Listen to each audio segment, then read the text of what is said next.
হচ্ছে সেই বাঘার মাছের বাচ্চা। আগে থেকে চালের উন্নতি হয়েছে।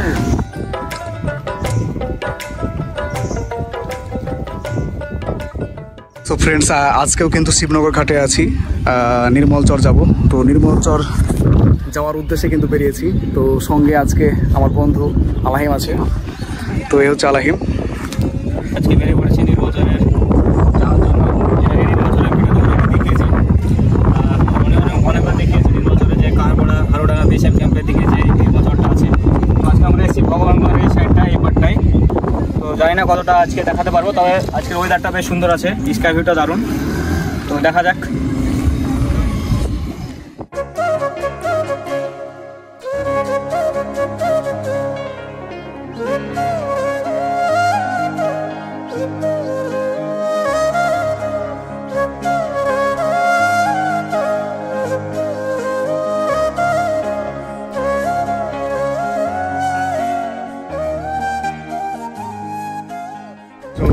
প্রচণ্ড রোদ পড়ছে, আর এই রোদে চলে আসলাম।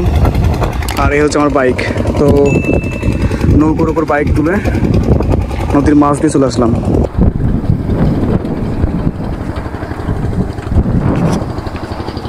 তো ওই দূরে নৌকো চলে যাচ্ছে, সম্ভবত হারুডাঙ্গার দিকে যাচ্ছে। এটা হচ্ছে শয়তানপাড়া চর সামনেই, আর এটা হচ্ছে নির্মলচরের প্রবেশদ্বার। তো আজকে আমরা শয়তানপাড়া চর যাব। তো এর আগের পার্টি আপনাদেরকে দেখিয়েছিলাম নির্মলচরের প্রবেশদ্বারের ভিডিও, আর তাছাড়াও চর কৃষ্ণপুরের ভিতরটা দেখিয়েছিলাম, সে ভিতরের দিকে। তো আজকে কিন্তু শয়তানপাড়া চর যাব। তো সঙ্গে আমার বন্ধু আলাহিম আছে। তো আমরা ঘাট পার হয়ে চলে আসলাম। তো প্রচণ্ড রোদ পড়ছে, তো এই রোদের মধ্যে ভিডিও করাটা আমার একটা টাফ হয়ে যাচ্ছে। সো ওয়্যারলেস মাইক্রোফোন ইউজ করছি, জানি না ভয়েস কোয়ালিটি কেমন ক্যাপচার করতে পারছে। তো আলাহিমের এই ওয়্যারলেস মাইক্রোফোন, তো এটা ইউজ করছি।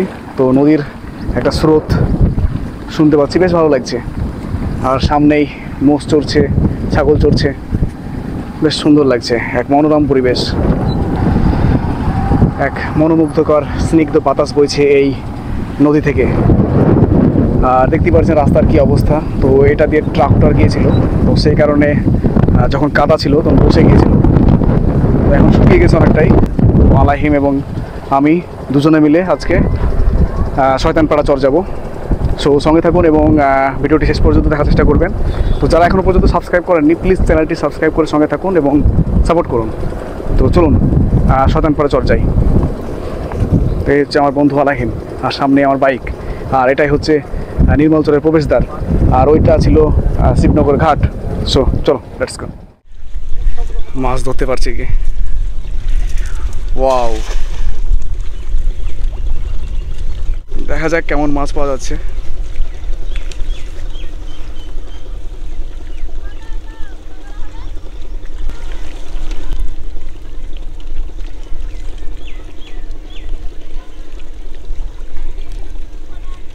মাছ উঠেনি মনে হচ্ছে।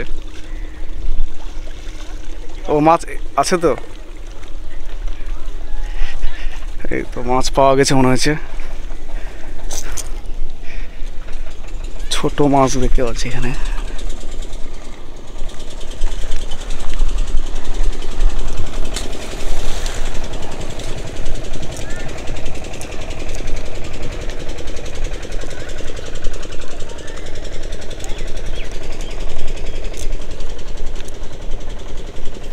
মাছ উঠেছে?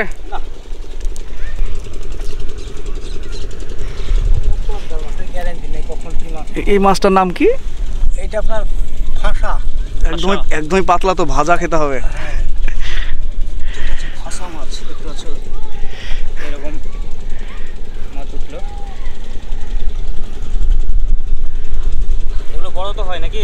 না, এর থেকে একটু বড় হয়। কি আছে এগুলো? এই মাছটা কি মাছ?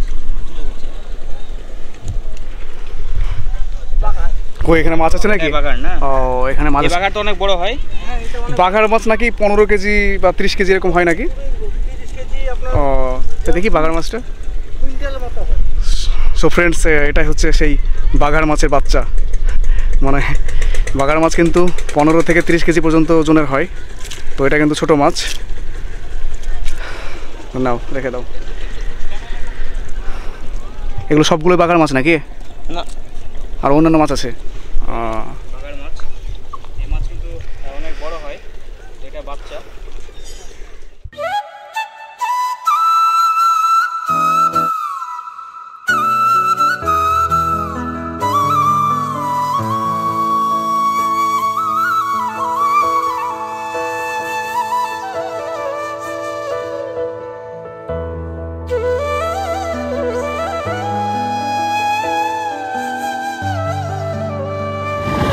সো আমরা বাইক নিয়ে চললাম শয়তানপাড়া চরে যাওয়ার উদ্দেশ্যে।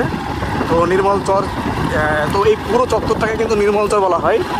আর গ্রামগুলোর মধ্যে কিন্তু ভাগ আছে। তো ওইদিকে চরকৃষ্ণপুর রেখে আসলাম। তো এর আগের পার্টে আপনাদের দেখিয়েছিলাম চরকৃষ্ণপুরের ভিডিও। তো আজকে আমি যাচ্ছি শয়তানপাড়া চরে। তো দেখতেই পাচ্ছেন যে কি এক দুর্গম পথ। তো যেহেতু আজকে তেমন কাদা নেই, মানে এই 2 দিনে অনেকটাই পথ শুকনো হয়ে গেছে দেখতে পাচ্ছেন। তবে ট্রাক্টর যাওয়াতে এই পথগুলো কিন্তু হয়েছে এক অফ রোড। তো এই অফ রোডে বাইক রাইড করা অনেকটা টাফ হয়ে যাচ্ছে, কোথাও উঁচু কোথাও নিচু। তো সঙ্গে আমার বন্ধু আলাহিম আছে। তো আলাহিম, কেমন লাগছে? চর এলাকা তো বরাবরই ভালো লাগে। এখানে এই চর এলাকা একটাই খারাপ লাগে, যেটা এই দুর্গম চর এলাকার মানুষদের জীবনযাত্রা, তাদের অনেক দুর্ভিক্ষের মধ্যে যেতে হয়, অনেক কষ্টে তাদের জীবনযাপন কাটে। তো সেগুলোর চিত্রস্বরূপ আমরা দেখতে পেলাম। এখানকার মানুষদের তাদের লাইফস্টাইলটা সম্পূর্ণ স্ট্রাগল। বেশ ভালো লাগছে, আজকে ওয়েদারটাও বেশ ভালো। এই হচ্ছে নির্মল চরের সেই জায়গা, দেখতে পাচ্ছেন। দেখতে যতটা সুন্দর লাগছে তার থেকেও কিন্তু এই গ্রামীণ যে মানুষের জীবনযাত্রা সেটা কিন্তু অনেকটাই কঠিন। তবে এখন আগের থেকে অনেকটাই সুখে জীবন পার করছে এই নির্মল চরের মানুষ। সো চলুন শয়তানপাড়া চরে যাই এবং সেখানে গিয়ে দেখাবো সেখানকার মানুষদের জীবনযাত্রা।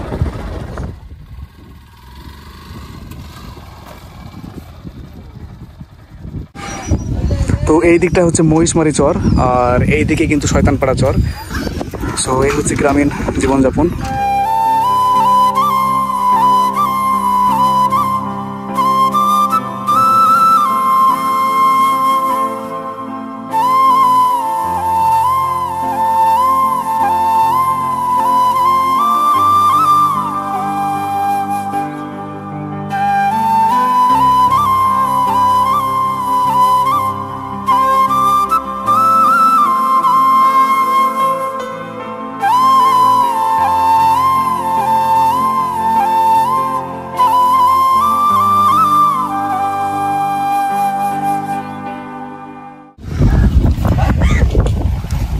তো এই চরের দিকে কিন্তু প্রচুর ভেড়া, গরু, মহিষ, ছাগল এগুলো কিন্তু দেখা যায়। তো এখন ভেড়াগুলো এই নদীতে পানি খাবে।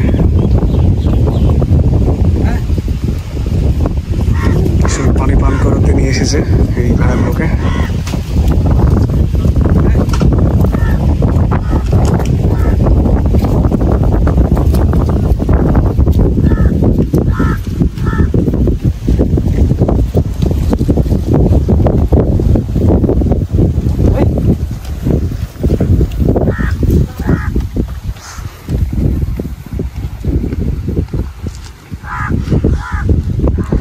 দৃশ্য, নদী পাশে আর এই মাটির রাস্তা দিয়ে ভেড়া নিয়ে চলেছে সেই রাস্তা দিয়ে, দেখতেই সুন্দর লাগছে। এমন দেশটি কোথাও খুঁজে পাওয়া যাবে না। তো ভারত বাংলাদেশ সীমান্তবর্তী এই জায়গাগুলো ঘুরতে বেশ ভালো লাগে। এক মনোরম পরিবেশ, স্নিগ্ধ বাতাস মনটাকে ছুঁয়ে দেয়। এটা হচ্ছে কুলের গাছ, এখন কুল নেই। ওফ, কি বিউটিফুল প্লেস, দেখতেই কিন্তু সুন্দর লাগছে। তো আমি এখানে বাইকটা রেখেছি। গরু ভেড়া চড়াতে নিয়ে এসেছিলেন।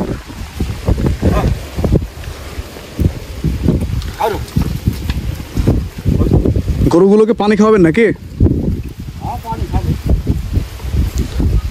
কোথা থেকে আসছেন আপনি? কোথা থেকে আসছেন? ও, সারাদিন আপনি এইভাবে গরু চড়ান নাকি?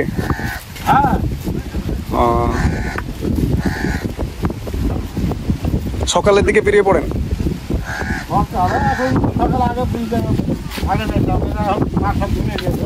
ও হ্যাঁ হ্যাঁ। দিয়ে আপনাদের এখন চরের অবস্থা কেমন আছে?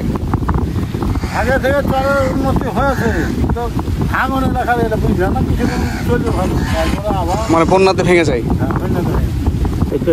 দিয়ে আপনার নাম কি? আমার নাম হজরত শেখ। ও, তো আপনার ফ্যামিলি মেম্বার কজন আছে? ফ্যামিলিতে আমার মেয়ে 3টে আর ছেলে 2টো। ছেলেরা কি করে? ছেলে নয়, খুব ভালো মিস্ত্রি, ঠিক আছে। ও মানে বাইরে থাকছে? হ্যাঁ, আমার ফিরে আসে শুধু জমি জায়গায় পাট্টা দিয়েছিল হলটা হ্যাঁ হ্যাঁ। বামফ্রন্টের সময়, ওইটা ধরাধরি করি।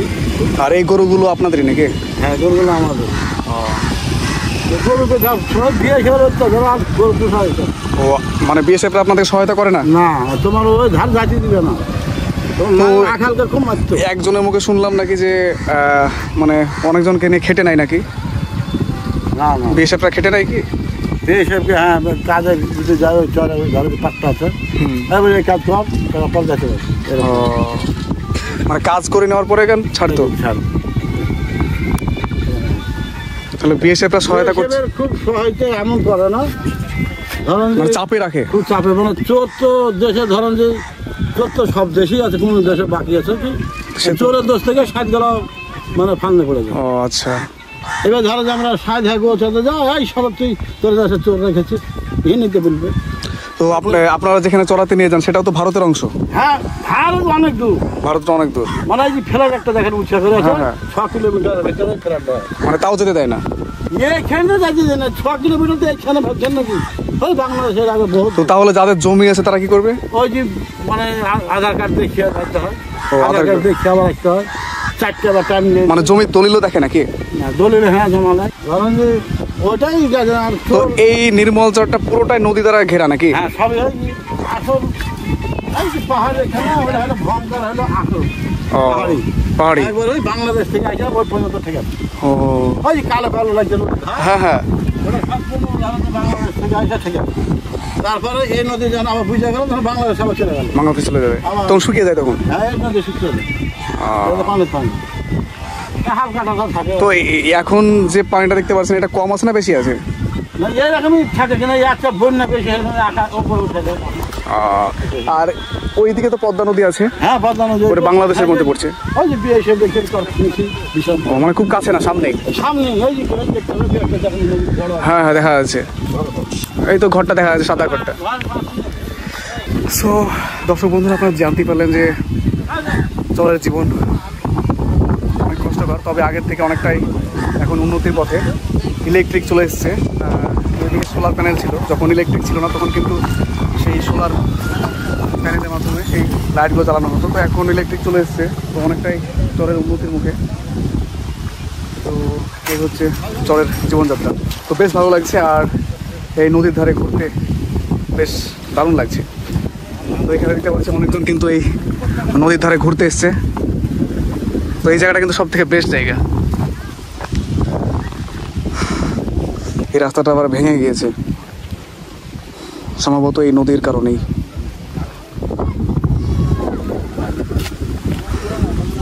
প্লেস। দাদারা কোথা থেকে? আমাদের এখানে বাড়ি। এখানে বাড়ি না? সালার তো অনেকটা দূর। কেমন আছেন? ভালো লাগছে এই জায়গাটা? এই জায়গাটা কেমন লাগছে? ভালো লাগছে, মনোরম একটা জায়গা। সেম আমরাও।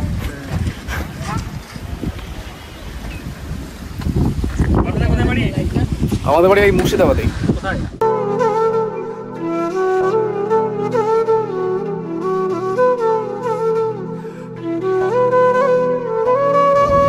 নাম কি?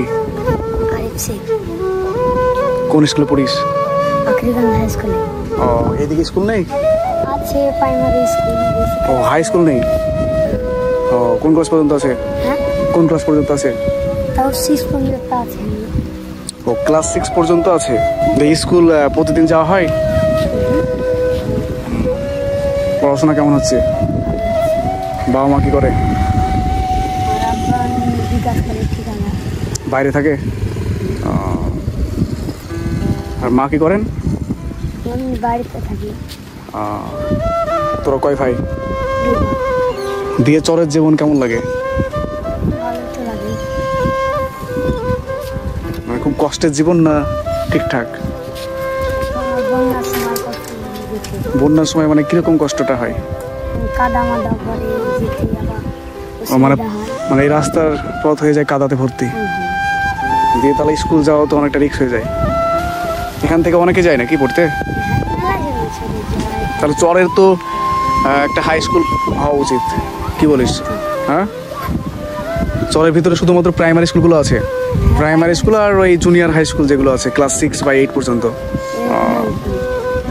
তাহলে তো ওই দিকে পড়তে যেতেই হবে। এই জায়গাটা ভেঙে গেছে নাকি? এদিকে কি রাস্তা ছিল নাকি? হ্যাঁ ওই এত দূর ছিল। ওই পুরোটা রাস্তা ছিল না? ওই বন্যার জলে ভেঙে গেছে। হ্যাঁ ওই এত দূর ছিল। এই ধারে যাস না, পড়ে যাবি। এটা তো পুরোটাই ফাঁকা। এত দেরি ছিল বানাস আছে তারকে নিয়ে গেছি।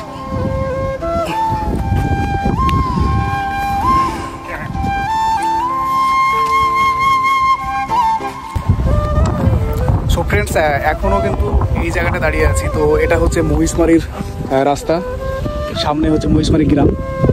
তো এখনো পর্যন্ত মহিষমারি চরেই আছি। তো এই পুরো যে নির্মল চরটা আছে, তো এই নির্মল চরের এই মহিষমারির এই যে রাস্তাটা দেখতে পাচ্ছেন, এই রাস্তাটা কিন্তু এই পুরোটা ছিল কিন্তু নদীতে ভেঙে গিয়েছে। দেখতে পাচ্ছেন ভাঙনের কারণে এই জায়গাটা অবশিষ্ট পড়ে আছে। আর সামনে পুরোটা জলে ভরাট দেখতে পাচ্ছেন। তো এখনো পর্যন্ত এই জায়গাটা পড়ে আছে। কোনো এক সময়তে হয়তো বেশি পরিমাণে যদি বন্যা হয়ে যায় তাহলে কিন্তু এই রাস্তাটুকু থাকবে না, তখন আরও ভেঙে যেতে পারে। আর এই মহিষমারি চরের এইখানে এই জায়গাটায় একটি মাত্র বাড়ি দেখতে পাচ্ছি, এই নদীর ধারেই। দেখতে পাচ্ছেন এখানে নদী, আর নদীর ধারেই কিন্তু এই বাড়ি। তো এখানে এইভাবে বাড়ি করে আছেন। তো অনেকটা কিন্তু রিস্কের মধ্যে আছেন, যদি বেশি বন্যা হয়ে যায় তাহলে কিন্তু বাড়ি ভেঙে যেতে পারে। তো এইভাবেই কিন্তু জীবন পার করছে এই চরের মানুষেরা। ওখানে কিছু ছেলেরা খেলাধুলা করছে। প্রাকৃতিক যে সৌন্দর্য সেটা দেখতে কিন্তু অনেকটাই ভালো লাগে, কিন্তু এই প্রাকৃতিক সৌন্দর্যের মাঝে মানুষের জীবনযাত্রার অনেক কষ্ট লুকিয়ে আছে। তো এই কষ্টকে জয় করে নতুন নতুন অভিযোজনের পথ খুঁজতে হয় এই চরের মানুষদের।